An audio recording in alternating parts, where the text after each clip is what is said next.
Pop in, say hi. If you've never been to one of my lives before, hi, I'm Cindy. I explore the inside and the outside. And this is my first live show, Chatters Live. This is a show that we have every Sunday. I have an amazing, amazing crew. Right. And literally, they do chat more than I do. And we get together here on Sundays and we just spend a little bit of time with each other, right? Getting to know each other, supporting each other in our woes. And there have been some woes, and there have been quite a few kindnesses along the way, right? And we're not just talking to me, but your guys' kindnesses to each other, I think, is just absolutely the most amazing thing ever. You guys, I am absolutely bagged today. I am so happy to be home. This weekend was our busiest weekend of the year. It's dollar days, and it's where I really personally get to shine. But I was really surprised, pleasantly surprised, to see how everybody on that team shined this weekend. It was incredible. Everybody pulled their weight and more, came through the little stinkers, because they are little stinkers. I don't get to call in. Well, I guess I could, but I'm just not that person, right? But every once in a while, I'd like an extra day off, or I'd like to be late, but it's just not my nature. Yeah, I've never missed a day of work in my entire life without giving appropriate notice. Like if I had a doctor's appointment or I needed to get some business done and they were on days that, right, that they really needed me. But that doesn't happen very often. I do have one coming up uh, next month. No, the month after. No, next month. We're at the end of the month already, so we might as well say next month in May. Oh no, it's not. It's 2 months away. They usually do it. Doors Open Winnipeg. You know that it is one of my loves is historical architecture. All over the world, not just architecture in the city that I live in, because we're protecting here in Winnipeg a 15 square block of early century stone skyscrapers, right? Granite skyscrapers. I'm just checking to see if I turned my stove off. I did. I don't want to set the alarm off. I'm not, right, being tired. You're just not on top of it. On the norm, I'm on top of things, but being tired, it is my weekend. I tell you, Friday and Saturday was this big sale. We rocked it. Like we totally, totally rocked it.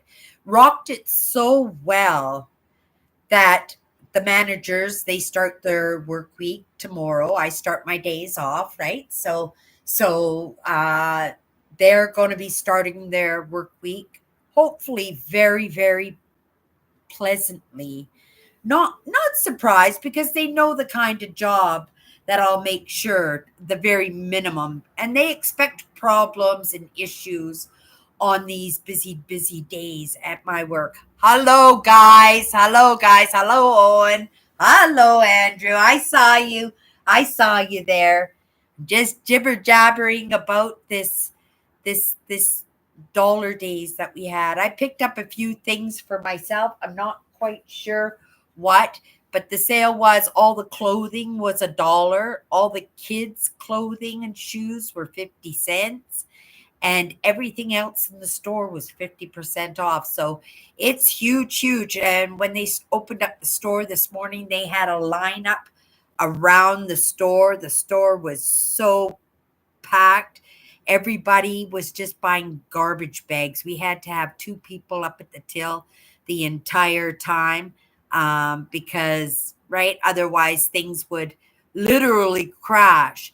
And we want everybody to have a good experience. And in those circumstances, quite often they can kind of turn into a bridal wars, right? Oh, that's my top. I saw that top first. Well, I'm going to go talk to the manager. And then right? And then when I'm supposed to be helping the other staff, right, with the donations or at the till, helping to bag and working with the customers, right? It's part of the job, that customer service. And to be able to run that store the way I did, I'm kind of proud of that. I think I did a pretty good job, but I only was as good as the people who were willing to, right, take that little beating beside me, because it was a beating. And Friday night when I got home from work, I was tired, but I didn't feel that bad. But I couldn't sleep all that night. And then Saturday, which is the busier day, we were right low on stock, so we went to town trying to whip up as much stock as we could so that we could have a good sales day, because that's right, the weekends are my shift. And we rocked it. And I'm not saying it was absolutely perfect. We have some customers, right, that needed tended to, and I politely tended to them. And but it ran so good. And we really drummed up a lot of money for the boss lady. Okay, that's got to be Nancy, you guys, because Nancy, when she comes into my live shows, she doesn't pop in right away until I recognize the hearts. And when I see the hearts, then I'm pretty certain that's Nancy, right? Because she's always there with the love for me. And if I'm wrong in that and you guys are just throwing me those hearts, I appreciate it very, very much. So Friday night, I didn't sleep much at all. Probably no less than or no more than an hour in total, and it was all broken up in 10 minutes here and 10 minutes there. Ah, see, I knew it was Nancy. Hello, Nancy. How are you doing this week? How did your campaign go? Tell everybody what was going on with your campaign. I know you probably already talked to Andrew and stuff about what happened. And I didn't send Andrew the pictures because I just went into my messaging yesterday, and I was so bagged from work. I intended to reply to Andrew right away, but then there was a reason I said probably not. But yeah, I haven't sent him the pictures. Oh, it's because I couldn't, because I have Andrew's email address, and you sent me those pictures through Messenger. You have to email them to me, Nancy, so that I could forward the pictures to Andrew. So yeah, that's what was wrong. When I tried to send them off to Andrew, I couldn't do that because it was through Messenger, and Messenger won't is doesn't have permission to attach itself to my Google mailing list, right? So yeah, if you send me that in email, I'll forward it off to Andrew, okay? Yeah, I'm surprised I remembered that. I made a cup of coffee. I'm just going to take a sip before we get to Saturday last night. Is it last night? No, there was Thursday night. I was overexcited for the sale and we got my bum kicked.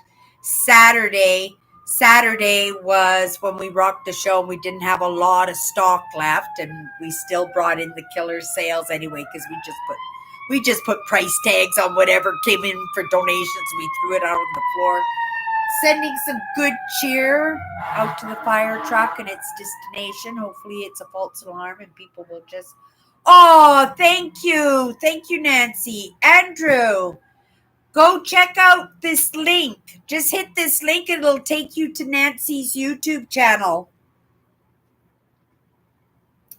and then you can watch. I think she was sending Well, you need to go watch the video, Andrew, because I think she made it specifically because she had you in mind. I like the new name on your channel there, Nancy. Right? And come back, Andrew, when you've gone and watched it. I don't think it was very long, right? But yeah, and then just go and watch it and then just come back in. You have the link now, Andrew, so you need to go watch the video that Nancy made. And then when you come back, Nancy will tell the story about her campaign, right? Right? Somebody wronged Nancy, and right, Nancy takes care of Nancy.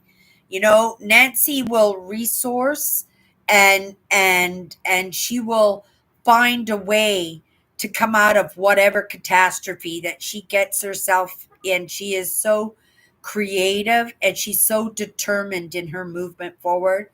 But yeah, somebody ticked her off last week, and yeah, but she could tell you the story, you guys. You could just listen to what Nancy's got to say, and when Andrew comes back, he'll know exactly. He'll just catch up on the comments right off the hop because Andrew's not the type to want to miss out on too much. You could be even still here in the live and not running off to watch Nancy's video because you could just come right back and the link is right there. But I guess you could probably come back to my video later on, Andrew, and you can hit the link when you want to go and check it out. So then Friday night, I was going to say Friday. So Friday night, I had Charlie horses all night. Oh my goodness. I kept getting up. I didn't drink enough water. Like Dollar Days is hard work. Like it's physically demanding and it's stressful because you're dealing with lots of things at the same time, right? Like I help the cashiers and I help with the donations and I'm looking to get stock onto the floor because the more stock on the floor, the more opportunity there is to sell something and make some money. I'm hauling furniture. Oh my goodness, this set of drawers that we hauled out to one of the bins yesterday, it was so big. I have no idea how it made it out the back door because it was massive. But yeah, it is a busy day. And I ended up having Charlie horses all night. So was it last night? Last night when I came home, I just crashed. I just crashed really hard. I didn't sleep a full 7 hours. I slept probably 6 hours, but they were solid. They were solid sleep. So I felt pretty good when I got up this morning. And I've been trying to be more on time. Today I really, really tried. I came in, I think, within 3 or 4 minutes, right? But that's still not on time enough for me, right? And I could have been there, but then I had to redo my thumbnails and stuff, and not my thumbnails. I had to redo. Oh, because it booted me out because I wanted to hit that button because I have a few people like Sharon, right, and Richard, and and Robert, like they come in quite often, and Kathy, they come in afterwards sometimes because if their schedule doesn't allow them to come in live, they wanna watch it. So I always check the box on my YouTube so that my comments are here so that when they come in and watch it, right? It's like they're joining us, right? And they can comment down below, right? They can mention you and comment down below. And yeah, it's really nice that I have people that watch my content like that. Like I'm really lucky to have you guys that kind of hang out with me like that, especially when I don't know. I think I'm a little bit unique. I think I'm a little bit different, but I think everybody is different and everybody is unique, right? I'm just looking for hanging out with kind, understanding, right? Understanding people that are tolerant and right. But that understanding is really important because that understanding is understanding that people are different. And even though you might not get aspects of one person, it's nice that you can respect somebody's choices, right? But it's nice that we all get to move together too, right? We all get to move together too, and we get to know each other and get to know each other. Okay.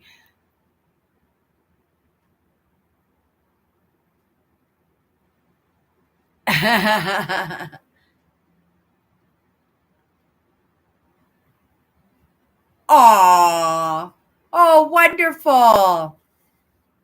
Yeah, then just subscribe to Nancy's channel if you wanted to, Andrew. Maybe every once in a while you could pop in and right. But she does, I don't know, you don't do live shows, do you, Nancy? Do you do live shows? I think she likes to make videos. I like my lives. When I do my lives, specifically why I do my lives is so that you get the genuine Cindy, right? Right? Sometimes I might try, right, to cover up my tiredness or you know, sometimes I'm not always in the best of moods, but I'm very, very rarely not in a decent mood. I think I'm pretty level when it comes to uh the the highs and lows of my emotions, the things that really triggered me as a child, those things are not present in my life, right? I'm not walking down the street and people aren't just coming up to me and hitting me, right? I'm a little old lady. People aren't coming up to me and, hey, fatso, right? You good for not, right? None of that aggression from out there is so minuscule to what it was. And so I don't feel that hypervigilance in those aspects of the person I used to be. But it wasn't too long ago that I did, right? Even as a 50-year-old woman, I do remember being stressed and worried and what's somebody going to think of me, and constantly I'm going to get in trouble, right? Somebody's going to yell at me. Don't worry about it anymore, right? Right? I just move away. If anybody's going to yell at me, I'm going to move away. And if anybody ever showed any kind of physical aggression, right? Any physicality without right, my invitation or my acceptance, right, is is not something I'm going to be around, right? I'm going to be as far away from that as I possibly can. It's one of the reasons why, right? I think possibly that I'm moving as well as I am, that I'm still able to appreciate what I'm doing and don't have the inklings or the desire in any way to stop what I'm doing. In fact, I just want to keep moving forward. So that's a good indication because I feel right. I had Charlie horses all last night, but I think emotionally, those roller coasters of emotion and worrying so much about what somebody else is going to think or what somebody else is going to do. Because I understand if somebody's going to do something that, right, goes against my grain, I'm just going to be far away from that, right? Right?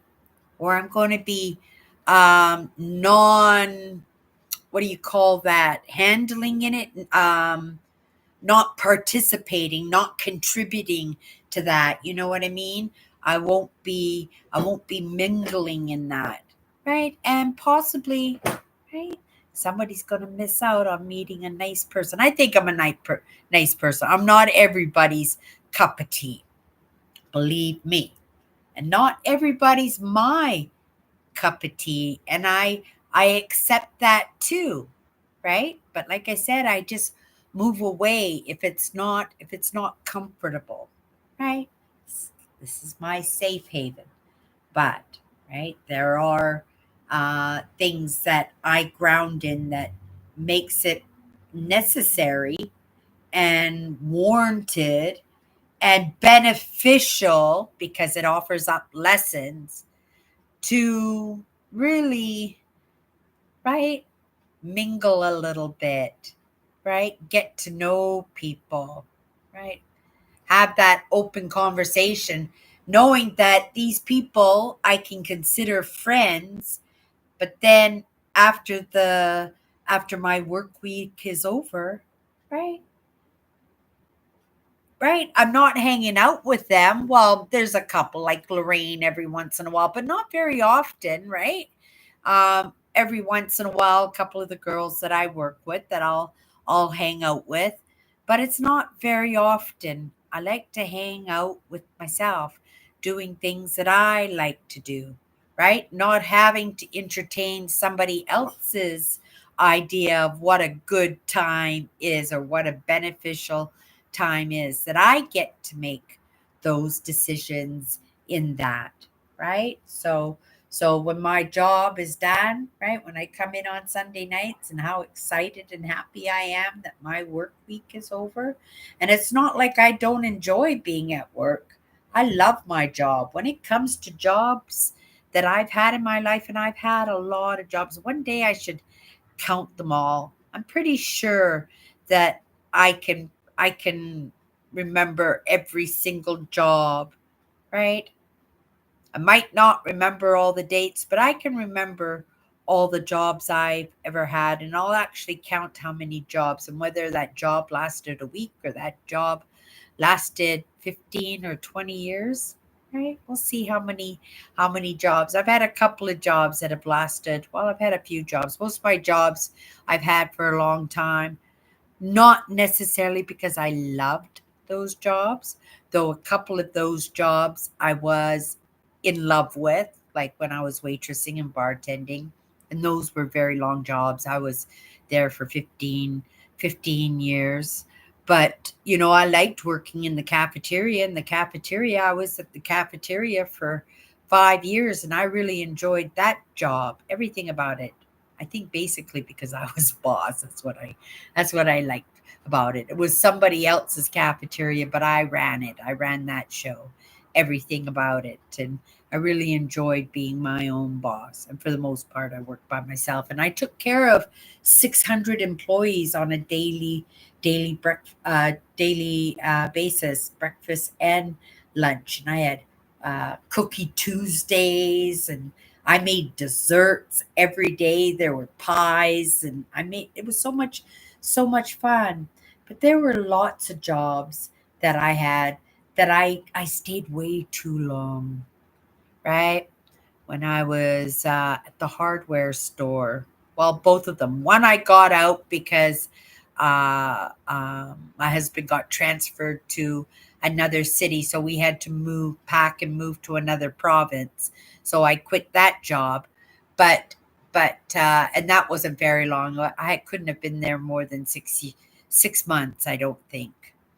But I didn't like that job. That was like one of the ones that were close to the end. But there was another hardware job that I had that I also didn't appreciate, and I learned all the positions, right? Because they were always trying to cut the staff, save labor, and I couldn't afford to. I was right. I was a compulsive gambler. I needed my big paychecks, and so I made myself indispensable by learning everybody's position. So when they cut the job, it was just another position that, right, I didn't move into, but I took on. So I added. So I worked the paint department. Then I learned plumbing. So then I was the plumbing girl and the paint girl, right? Then I learned flooring because then they got rid of the flooring guys. And so I did flooring, paint, and plumbing because they were in the same little section. Then they cut more staff, so they had to cross train me again. And I ended up in hardware, which was all the nails and screws and door hardware. And so I learned all that. And then they sent me to the desk. I didn't like the desk. Oh, it was so hard. My customer service was exceptional. I understood it was the place that I was best suited for because that was the place that had the most mistakes. And that was the big money place. That's where the contractors who were building houses and skyscrapers and stuff, they would come in with their big trucks and we would just load them up. But they would place their order the day before. And lots of times the stuff wouldn't be there. And we wouldn't tell them when we would replace it with something that we thought would be suitable. And, there were lots of problems at the desk. Lots of times the special orders, they say it'd be there in 2 weeks, and 2 months later, it's still not there. So there were lots and lots of problems. So, I was a problem solver. So that was a job that I was suited for, but it wasn't a job that I liked. It caused me to really get to that point where I resented because I ended up doing the whole store. There were more managers than there were staff. And I was the only one on the floor besides a cashier. But I did it, right? And I did it to have a roof over my head, right? To cover those gambling debts that I had. If I had it all to do again, the moment I recognized that, right, jobs were being lost, I would have offered myself up as that sacrifice to go. No question. I really made it a lot more painful for myself. Definitely made it more painful for them, right? Because I stuck it to government policies and laws and right, they were playing that game with me. Well, you know what? I'm going to do the same thing to you. I'm holding on to this job until I don't need this job anymore. You don't have the right to do that to me. And until I've done something wrong, right? And in the end, they just had no choice because it was really, really uncomfortable, right? We didn't like each other. I didn't, While I did overextend myself, I did work hard. I've never missed a day of work. Right? I always did a kick butt job.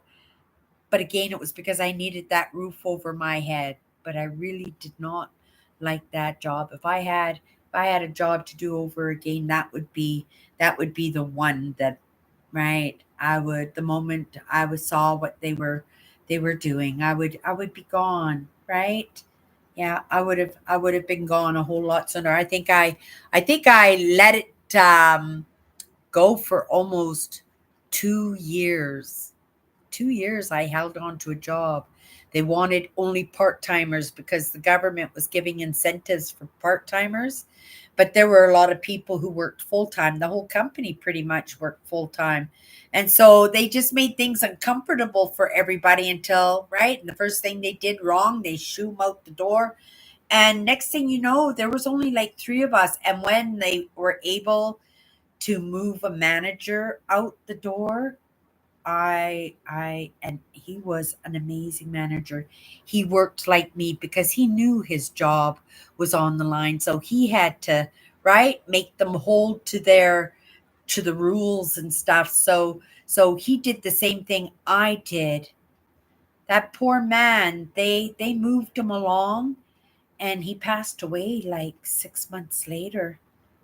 And I heard through the grapevine because I didn't hold on much longer than him. Because, like I said, as soon as they did it to him, I knew, right? And I didn't want to fight it anymore. Who wants to be around people who don't want to be around you, right? And it was very, very, very uncomfortable. And like I said, when I felt that uncomfortable and it was unfair, I stuck it to them, and not in a mean way, right? I was just making sure, like Nancy did, right? Like Nancy did to these people at the mall. Did you tell everybody about the mall, Nancy? I'm coming back into the comments here, you guys. And welcome, everybody. If you haven't popped into one of these lives before, this is my second live show that I do each week. This is Chatters Live. This is Sunday.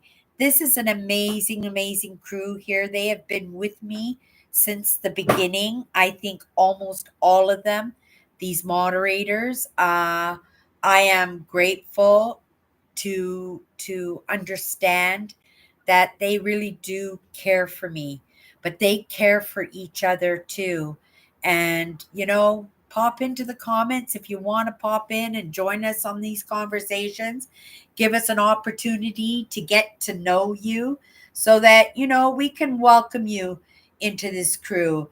I suspect at some point that what's my good cheer, right? Those are a little bit heavier live shows because we're working specifically in emotions, and it's a lot of empath and highly sensitive work that we do, and it's not always comfortable. So because I show up fresh like a loaf of bread, Sunday nights is that time that we can just come together and just kind of appreciate each other and just appreciate life in general. Like, remind each other life is amazing, but life is what we create, right? And it's in our choices, right? And then I'm going to show up every Sunday. I've just been very grateful and very lucky. I'm not going to say luck. I'm going to say I've been graced with these amazing people here that show up every single Sunday, right? I love you guys so much. You're so amazing. Okay, you guys, let's get into the comments here. I got to back up a little bit.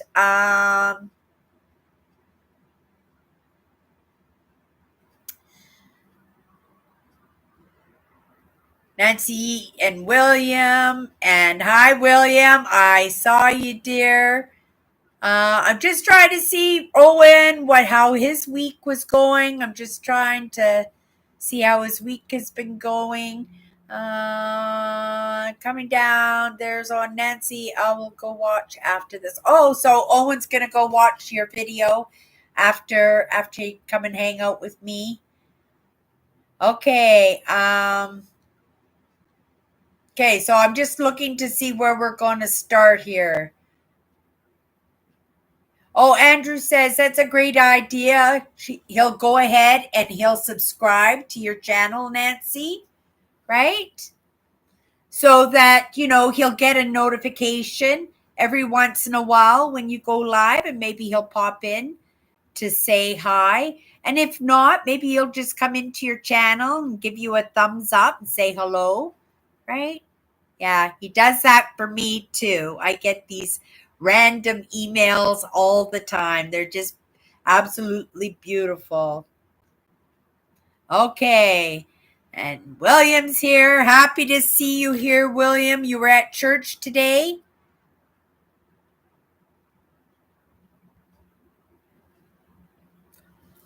Today was Palm Sunday?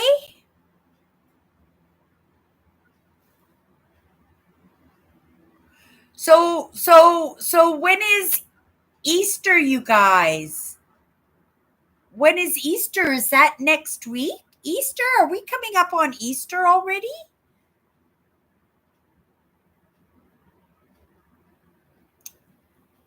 I haven't done any crafting in ever. Nancy was saying that she was having a quiet day, that she was just staying home and doing some crafting.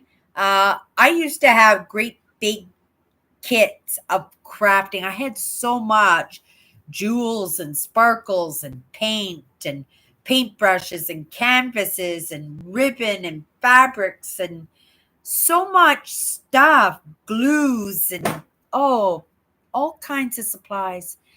And I took all these Rubbermaid containers, and I met a man downtown, Creative Manitoba. I joined an organization of entrepreneurs, right? And I was downtown and I met, he's not homeless, but he was very poor. And what he did is he repaired statues and church ornaments for churches in his neighborhood. And he used to use like jewels and right sparkles and wood and whatever he had. And he did a beautiful job. But because he was living in government housing, he didn't have a lot of money, he didn't have a lot of supplies. And because I had just started this journey, and when I just started this journey, I knew instantly there was going to be no time for crafting. There wasn't going to be any time for crafting. So I went and I packed up all these Rubbermaid containers and I threw them in the back of my car and I drove down to his apartment and I spent an evening with him and we had conversations and we went through his photo albums and he told me about, his family's story of how they settled in the prairies and stuff. Super interesting, very nice guy. And he showed me some of his statues, his Marys and stuff that he was working on, and he absolutely loved all those crafting supplies.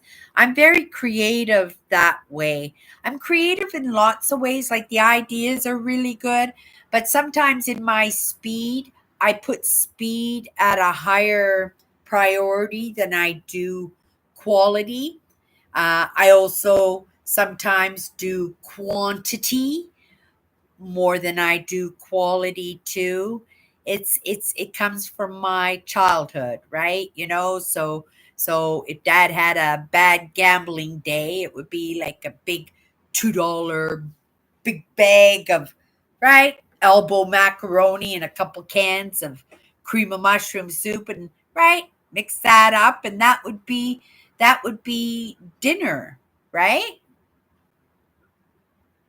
Things are things are different now. I'm really trying hard not to do the zero foods, but we did grow up on craft dinner, right? My family has a hard time pulling ourselves away from those foods that we lived on, that were our main staples, and we learned to enjoy. Right? We ate a lot of pork and beans. We ate a lot of craft dinner growing up. We ate a lot of rice growing growing up.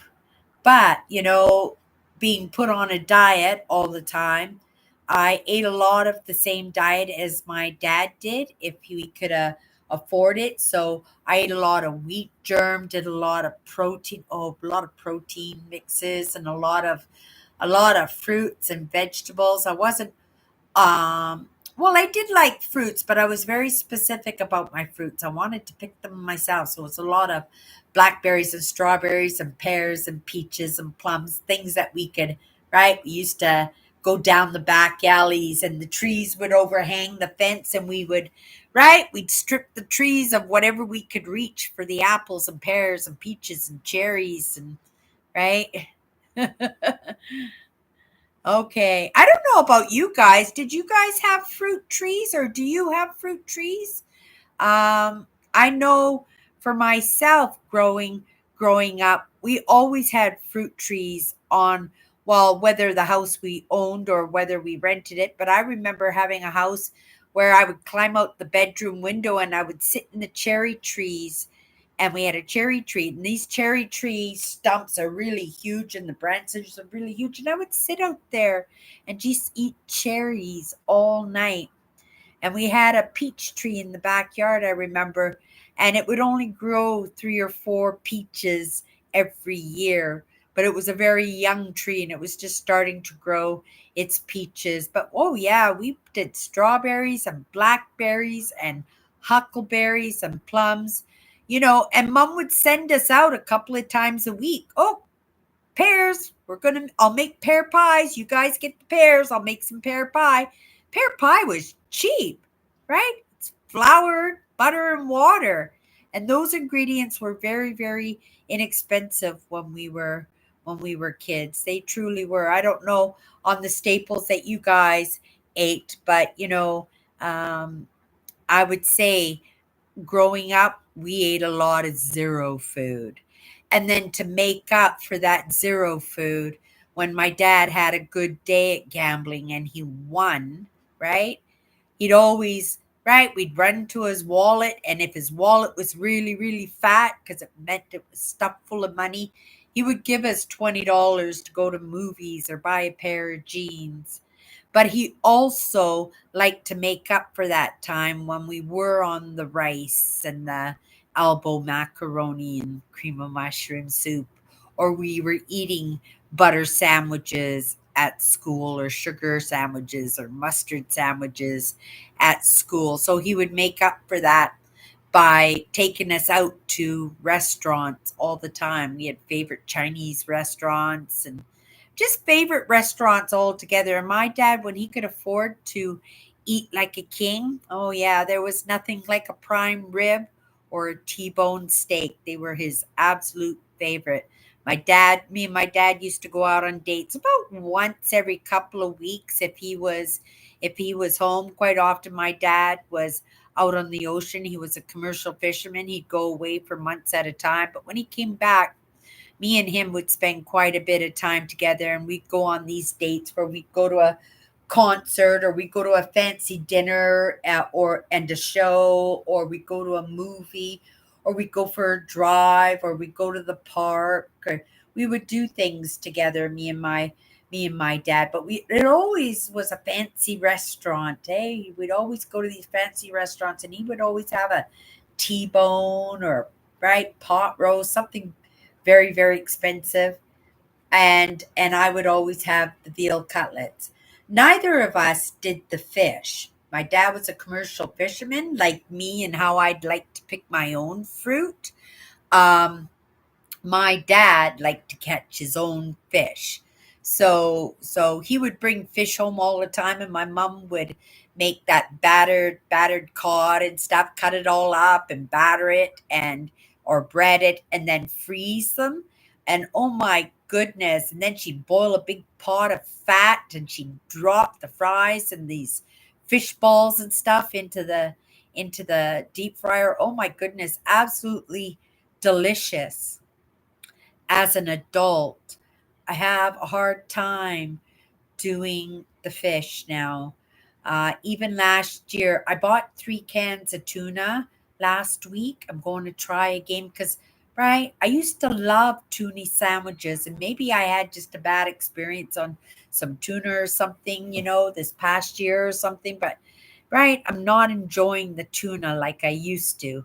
So I got 3 cans. I'm going to give it another shot and have some tuna sandwiches. Maybe on my days off, or maybe make a couple of sandwiches and go for a walk. Um, I'm going to try and rest. I've been trying to get lots of stuff done, right? It's right. And lots of times in that wanting to get lots of stuff done, you do stuff just for the sake of getting stuff done. And I think the call for me on this set of days off is just to enjoy my days off. I may not even leave the house tomorrow. I might stay in tomorrow, maybe go out and visit my sister. She just got out of the hospital and I haven't seen her yet. So maybe I'll go visit my sister if she's up to visitors. And yeah, just relax after dollar days. It was so crazy. Dollar days was so crazy. And they happen like once every 4 months. We have these dollar days. We have other sales that are like this, but not as cheap, right? We do dollar days on this sale, but on the norm, they're usually $2 for the clothing and shoes. Mm, that tastes good. One more. Mm, so thirsty. I've got some juice in the freezer. I'm going to make a big jug of juice. I'm going to rehydrate. I'm going to make sure I drink a big glass of juice before I really thin it out. I call it juice, but it's not really juice. I don't like the taste of water, so I fill the jug up with the water. Like I fill it up and then I add my can of frozen juice into it. So it's just kind of like flavored water. Tonight I've opened this morning. I don't know, do you guys have this product in the States? Let me know in the comments if you've seen this product in the States. It's called sparkling ice water. This flavor is coconut pineapple, and it's a fizzy fruit water. It's not very strong fruit, so it's not a lot of fruit juice in there. It's mostly the water and the bubbles. I drank this when the first time I lost all my weight. This had just come on the market, and this had just come on the market. So I drank 2 or 3 of these every day. And I remember they were 75 cents. And even then, I thought 75 cents was a lot of money. Now they go on sale for $1.50 quite often. Mm. And this will hydrate me. This will hydrate me. Okay.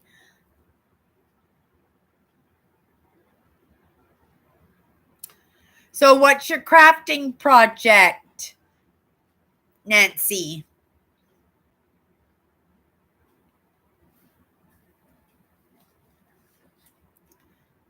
Um, Oh, you didn't go to church today? I'm not finished the comments. Let's pull this down so I can see it. Oh, the arthritis is in your hips too?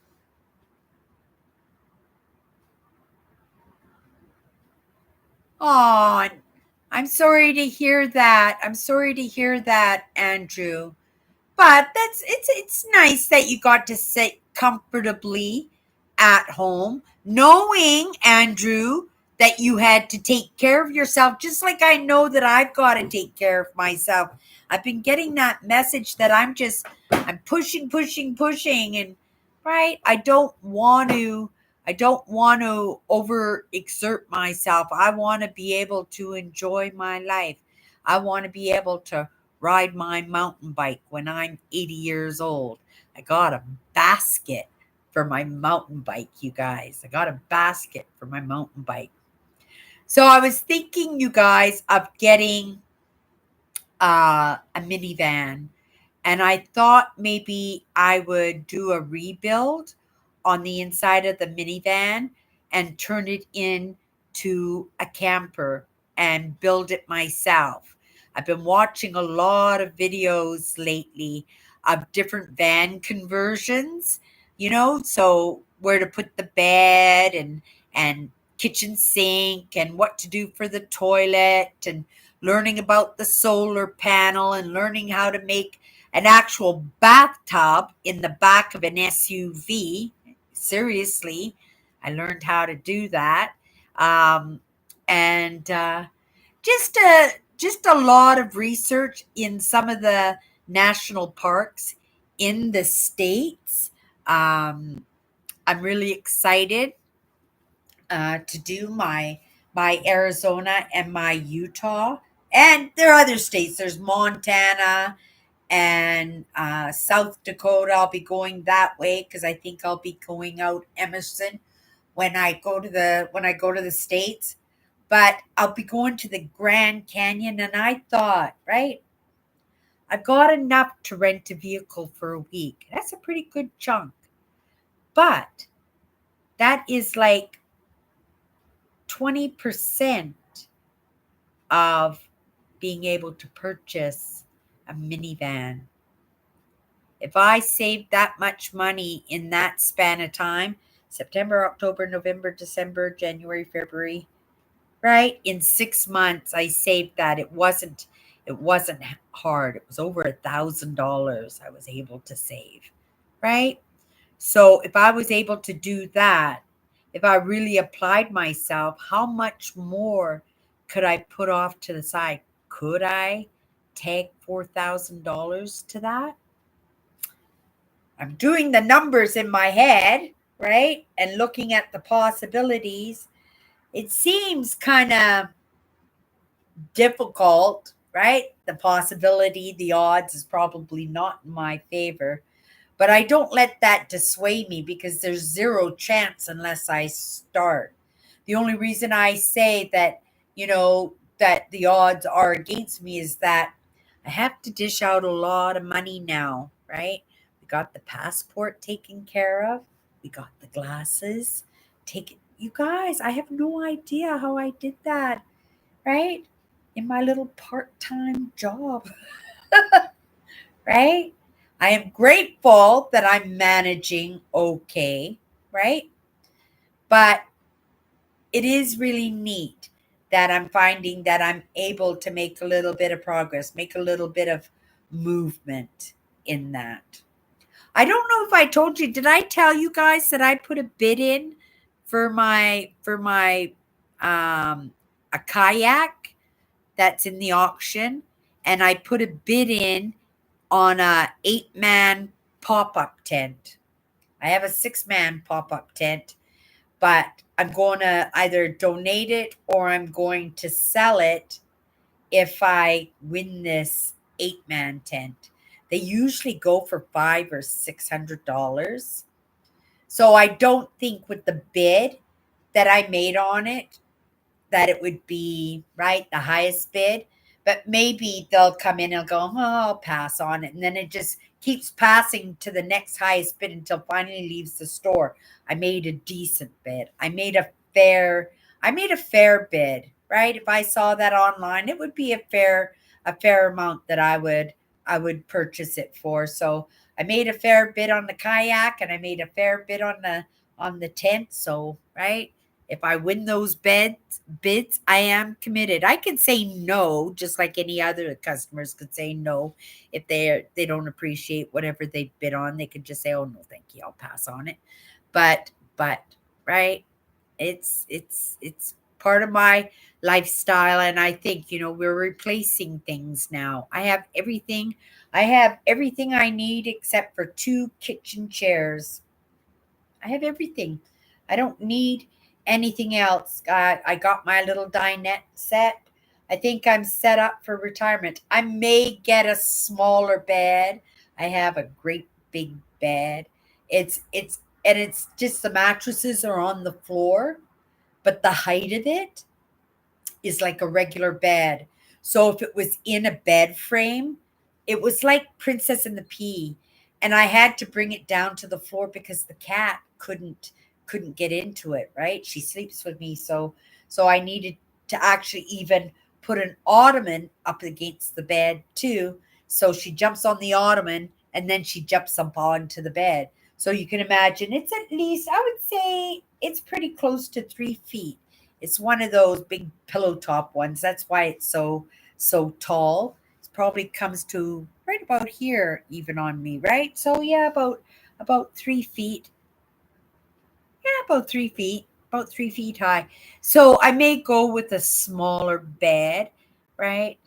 The pillow tops are really nice. It was a very, very expensive bed, but I don't really think I need anything that big. But we're just going to wait and see if I can afford to buy a new bed for my new apartment. I'll buy a new bed if I can't afford. See, but these are the things. These are the things I'm adding into my life, right? These things that I'm moving forward in that I'm not always talking about, right?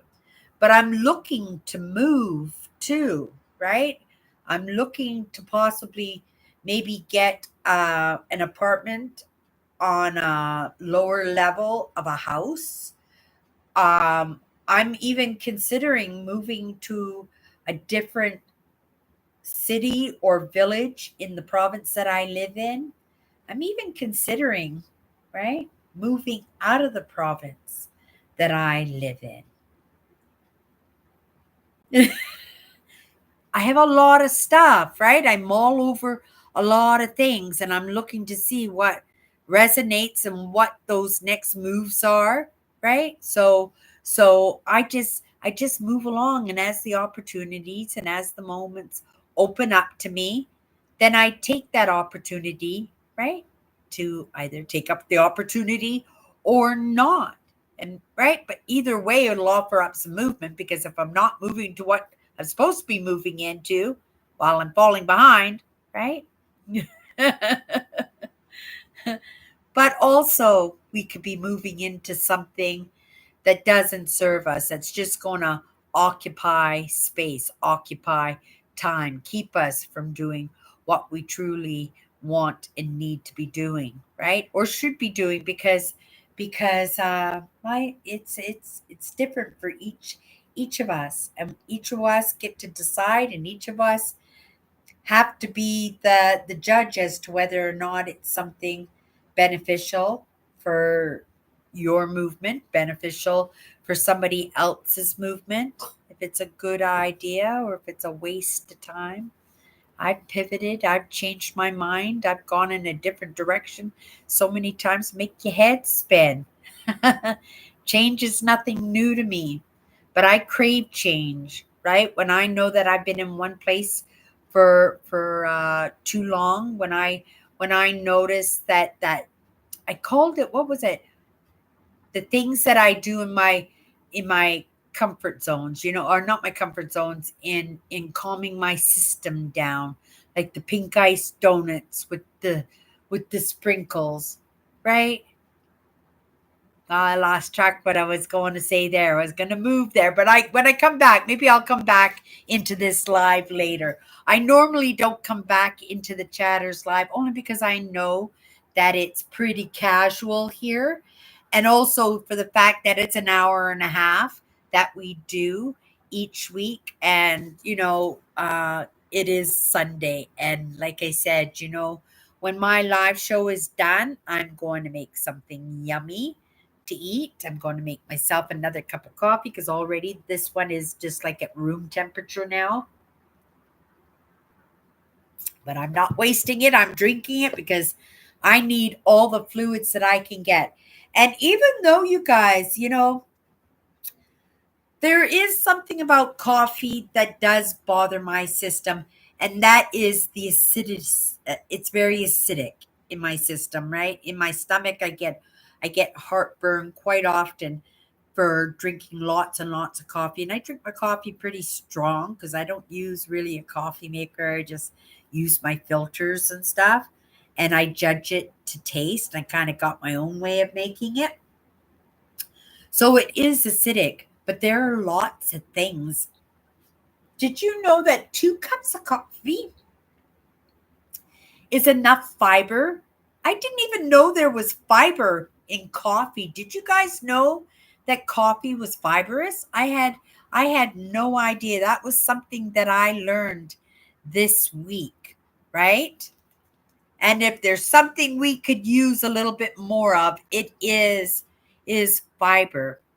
There was a few things actually. They were saying folic acid is really good at killing bad bacteria and parasites in the system. Folic acid is actually high levels of iron. So that's really dangerous for the little kids and stuff. So you wouldn't want to be giving it to the kids. But for adults, right, I would say we handle the iron a whole lot better. For myself, I did do folic acid for a while, right? It helps with the red blood cell count. But for the most part, when I find that I feel that tiredness, and that tiredness for the norm for me is that anemic, right? When I'm not taking care of myself, that I don't have lots and lots of red blood cells, then usually what I'll do is I'll do a couple of weeks of a product called Pavilar. I don't know if you guys have Pavilar in the States, but you have to ask the pharmacist. It's not a prescription drug, but they keep it behind the counter because it is high doses of iron, like very high doses of iron, so high that it makes your stool go pitch black. And that's how you know that it's working. But that's a lot of iron. So usually what I'll do is when I feel like this is a good idea, I have Pavilar. I have some too. Um, Here, I'll show you the Pavilar here.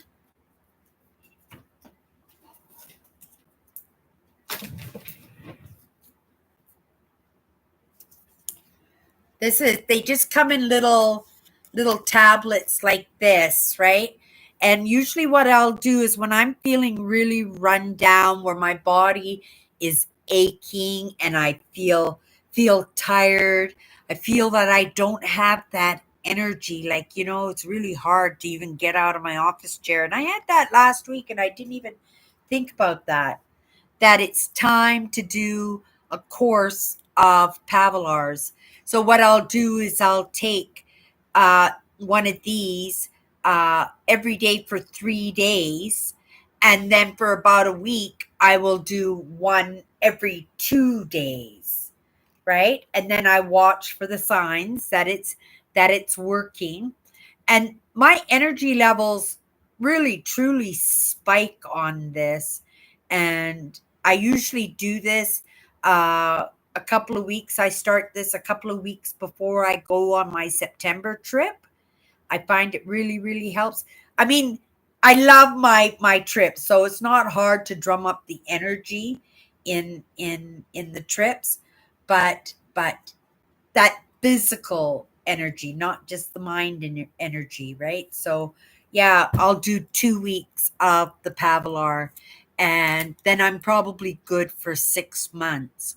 And then slowly, right, as you push yourself, you overstress yourself, right? You take one hit after another, and then you say, "Oh my goodness, I can't take it anymore." And then think, "Oh, maybe it's time for a course at the Pavilar."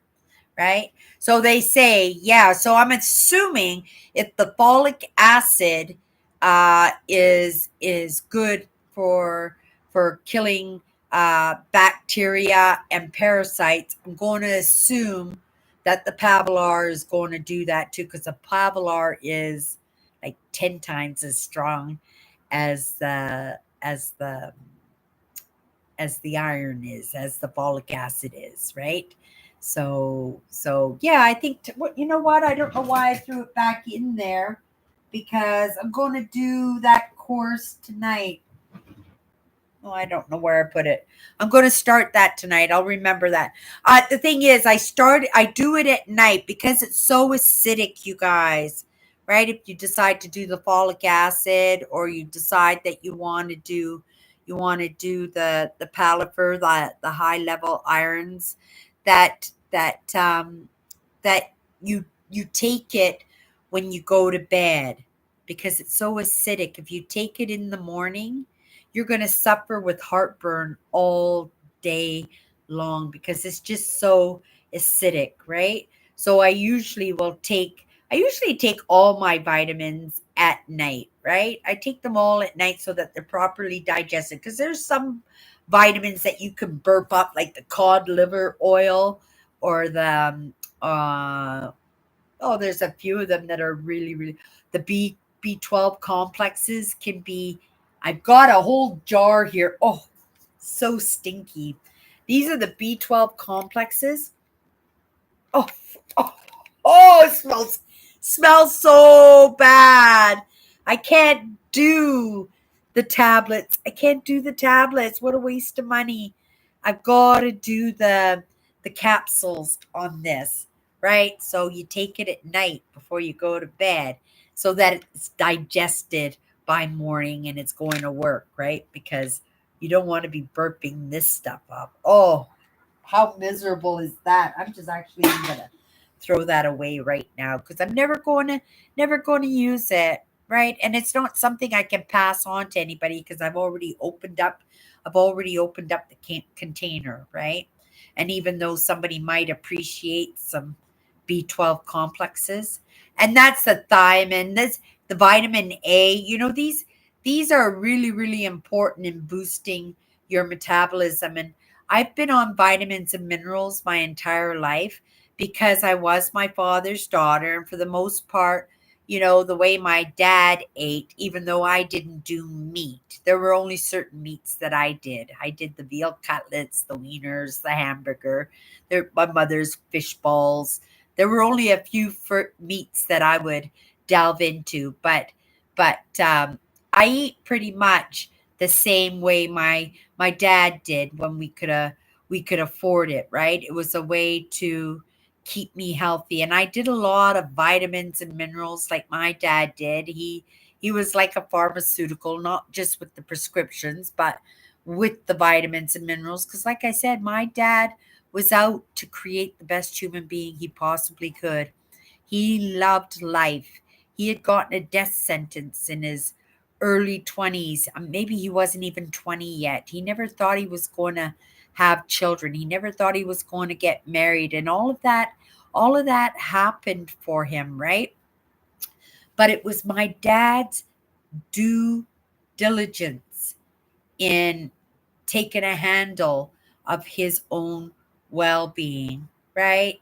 Andrew, like you do with the arthritis and knowing when it's time to take a break and take it easy on yourself and take the service in at home rather than going out. And I know a lot of that is because, um, I hope it's not because, I you told us how kind everybody is to you and how everybody's noticing your troubles and stuff at the church. I remember you talking about it a little bit last week, Andrew. So I hope it's not because, you're uncomfortable about having that conversations or having that compassion. It's very important, right? Lots of people, they always go, no, no, no, no, that's all good. I don't need it. No, that's fine when things are offered to them and stuff, or conversations or compliments. Like it's always an automatic, no, no, no, or right, don't worry about it. I got it, right? We do this all the time, but we don't recognize how important it is to allow other people to do kindnesses for you, right?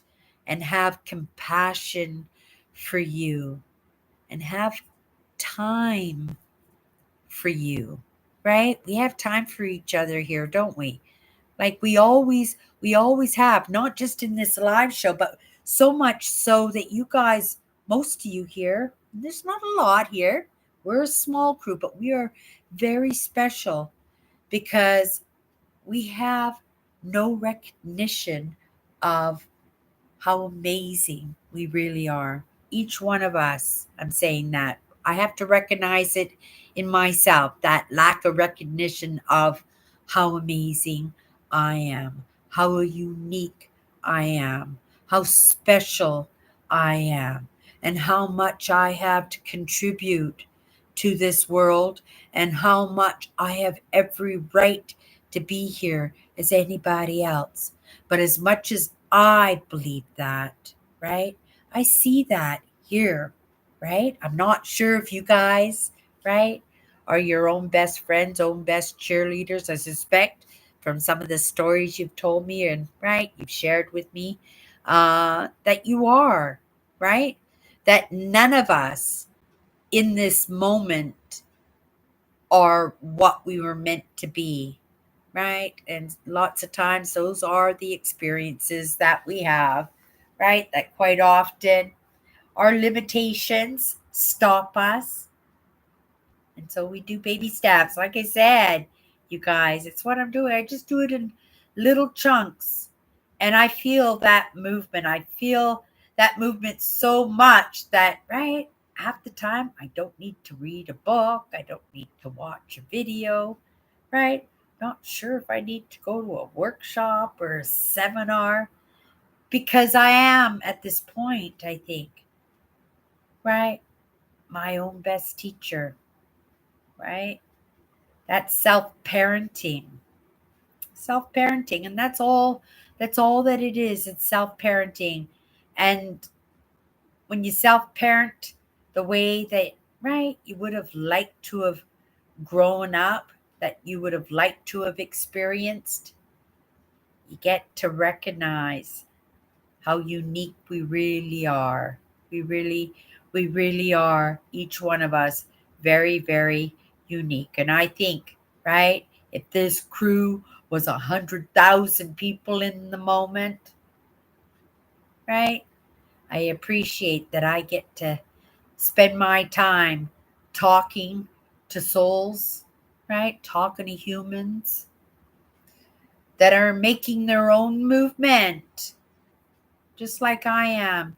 And yet, each of us giving us the grace and the tolerance and the kindness and the consideration and the compassion to show up, for whoever else is here. And that's a truth, right? It's been a truth that's been on this live for years and years. Each one of these that have spoken in the comments, each one of these with a wrench, right, have been with me for years. So grateful for that. And we get to know each other more and more and more. And I get to recognize truly, right? Like I recognize in Nancy something incredible, something that should have been, but is looking a little bit different in this moment because of our choices and, right, the choices of others that we don't get to dictate, that we only can move with, that we can only adapt and conquer, right? That, yeah, to each one of us, 100%. But I hope when I'm 80 years old, you guys, that you're still hanging with me. That would be absolutely amazing. Okay, let's come down in the comments here. Oh, glad to hear you had a nice day. And your sister's gone home now? Your sister and your niece, they've gone home. Your mom's doing okay, Owen? Let me know in the comments how your mom's been doing.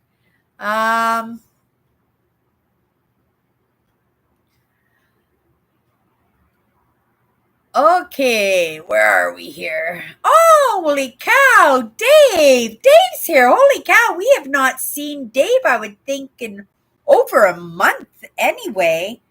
How have you been doing, Dave? That's absolutely amazing that you're here. How have you been doing? Okay. You need iron, Cindy? I'll give you some of my blood, lol. Normal is 50 in the blood. 10 years ago, I was 7,000. I should have been dead. They told me, and only way was weekly pint flippo. What is that, Dave? What is that? How do you even pronounce it? Phlebotomies? Phlebotomies? Did I pronounce it properly? And you're normal now. And what was that doing? Taking proper supplements or changing your eating habits, your living habits altogether, Dave? What did you do? Wow, and you're normal now. 7,000. That sounds pretty scary if you're saying that normal is 50.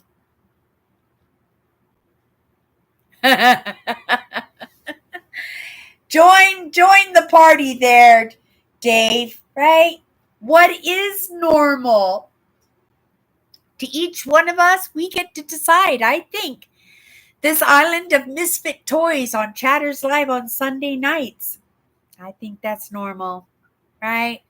I think that's absolutely perfect normalcy for me, right? It ends my work week so perfectly. It reminds me that I matter, and it reminds me that others matter too, right? Yeah. Okay.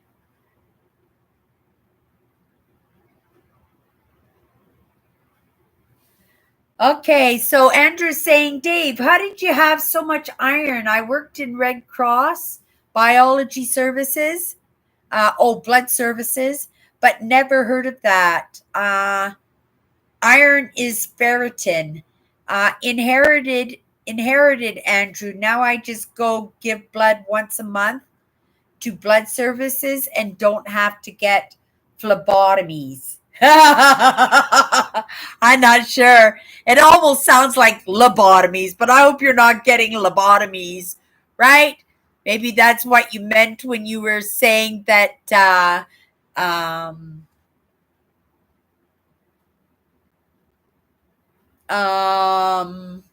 what did Dave say? Ah, I missed it there. Okay, well, let's just go down here anyway. I can't give blood because I have malabsorption.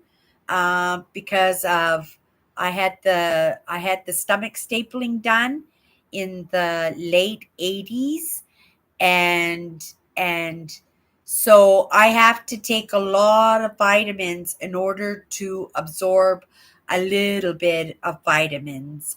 So I don't absorb vitamins and minerals very well. That's why I take so many vitamins and minerals.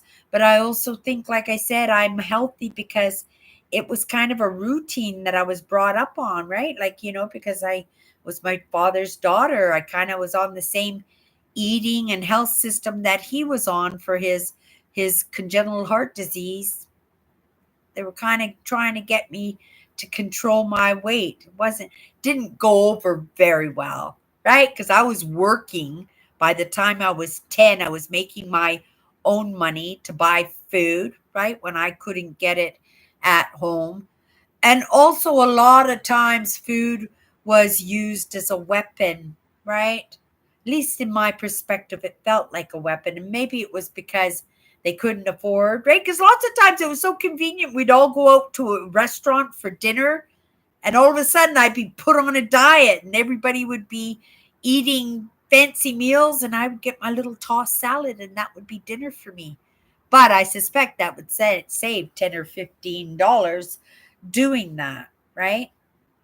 But I do recognize that I was on the reward and punishment system with my mother. I recognize that. And I don't mind that. Lots of kids are brought up that way. As long as it's not in a, right? With me, it was a lot of intent. There was a lot of, right? There was a lot of pinches in that. There was a lot of bite in some of those no's that I got in my life, and some of that movement that I would have preferred not to have, right? There was intent behind that. And I recognized the intent. So uh, I didn't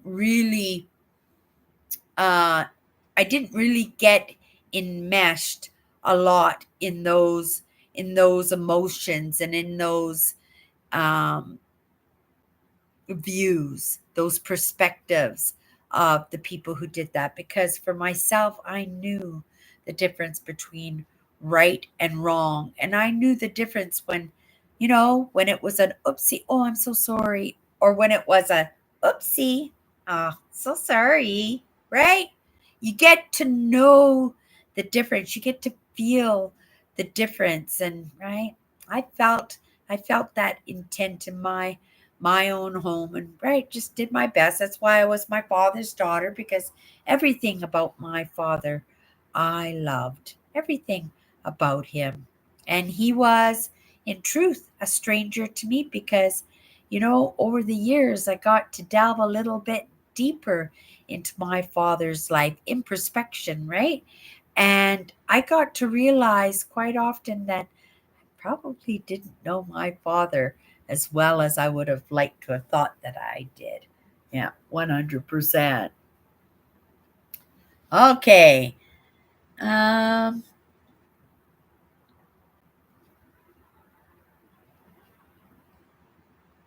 Andrew says, I usually do okay by myself, but I'm accepting I need help at times. I'm accustomed to helping out others, but am entering a different season of life.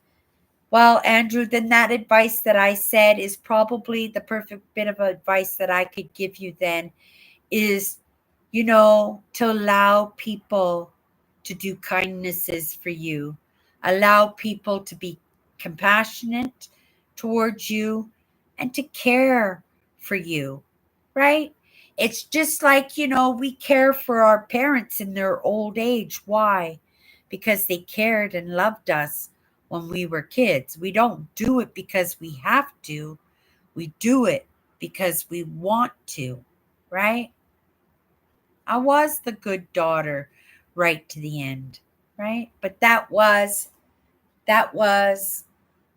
my values. That was the way I was. I wasn't doing anything that I didn't want to do, because that was the person that I was, and that was the person they was, and I had to trust in my judgment and in my understanding of Somebody just didn't get it. That was just their stage of evolution. And it helped me to make that kind of movement. It helped me to make a little bit of movement in my life. That's interesting. I'd never heard that phlebotomies. I'd never heard of that word before, Dave.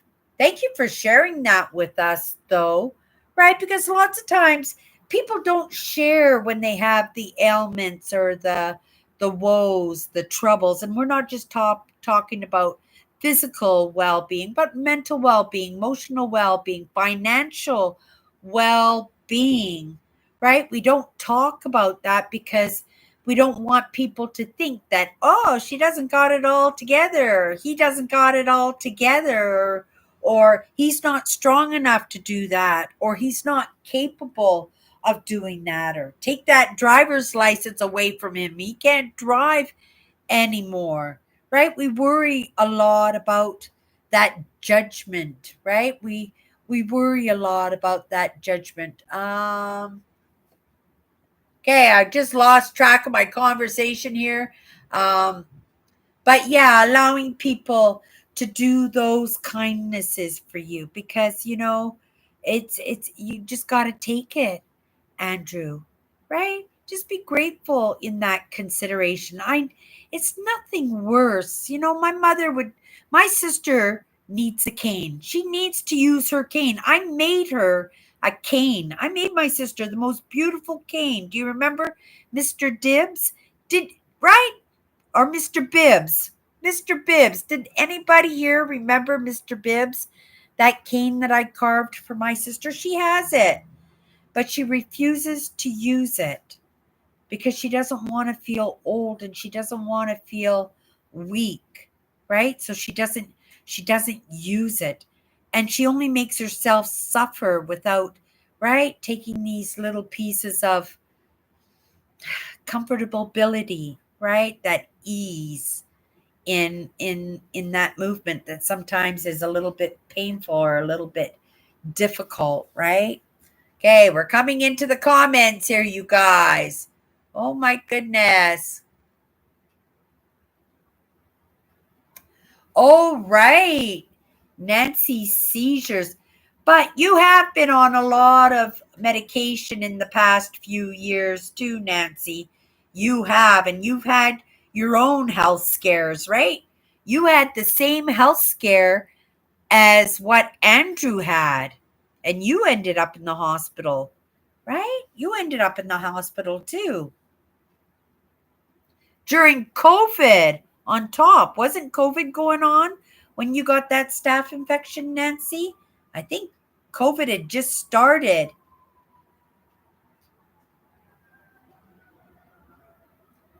Okay. Yeah, I can't give blood either, only because I have malabsorption. There's not enough. Sending good cheer. False alarm. They're going to get to their destination. They're going to say, we don't need you. Everything's okay now. And they're going to turn around and go back to the station. That's always my intent. I try not to miss any of them. Every once in a while, because I'm so used to the fire alarms sometimes, that I can hear the fire alarm down the street. But until it actually gets to my window area and I go, oh, and then I go, false alarm, right? So, but that noise is so common now, right? It doesn't even faze me. I don't even notice it sometimes. So I'm grateful. I always remember it, but sometimes it's just as it's getting to my window.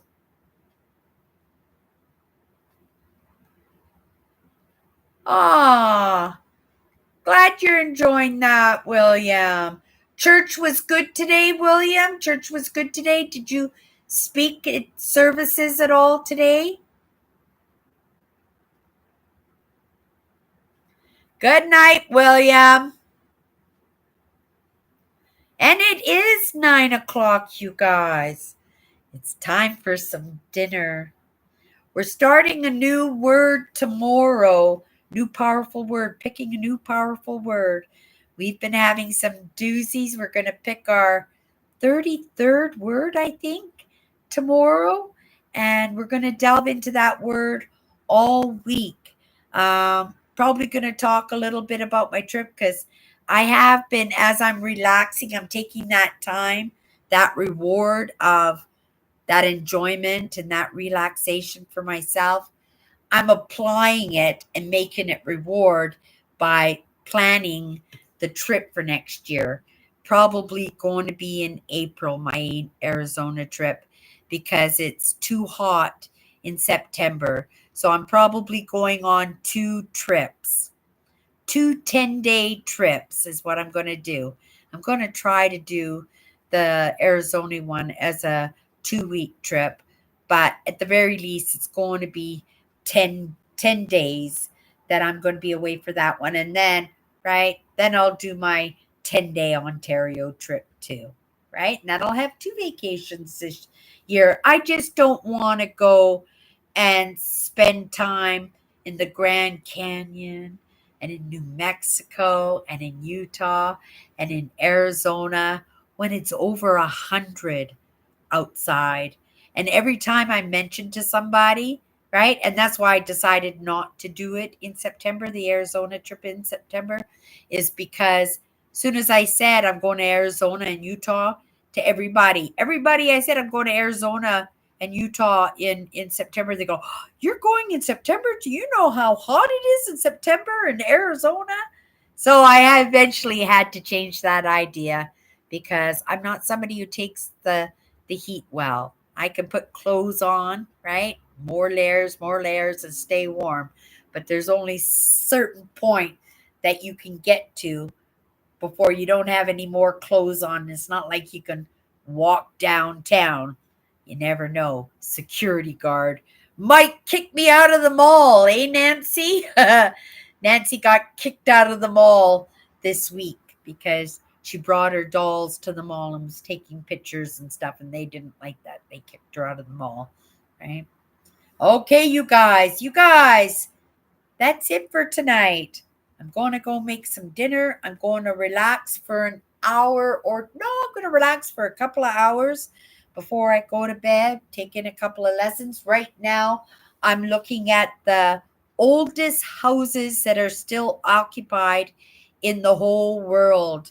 Some of the oldest houses in the world are in Turkey, and they're caves that have been carved into the soft rock, and they've made homes, and these homes have been continuously used throughout centuries. They said these homes were 900 years old. So I don't know what house number I'm on now, but I'm sitting in a house from the 1100s right now.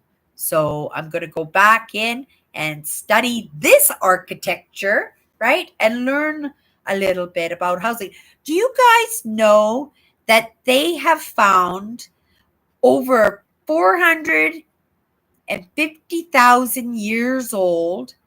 They have found a structure, a man made structure. They're calling it a structure. They don't think it's a house because it's just wood at this point, but the way the wood has collapsed in its patterning, they think it's like a dock, like they were logs that went out onto the water, and so they would stand on this dock and stab fish. But it is a man-made structure, and they think it's 450,000 years old. That would be absolutely incredible, right? 450,000 years old. Were they using stone tools at that point? I think maybe just starting to. So it's some pretty incredible news going out there when it comes to history. And there's lots of neat things going on when it comes to. They're actually getting really close, you guys, to finding Cleopatra's tomb.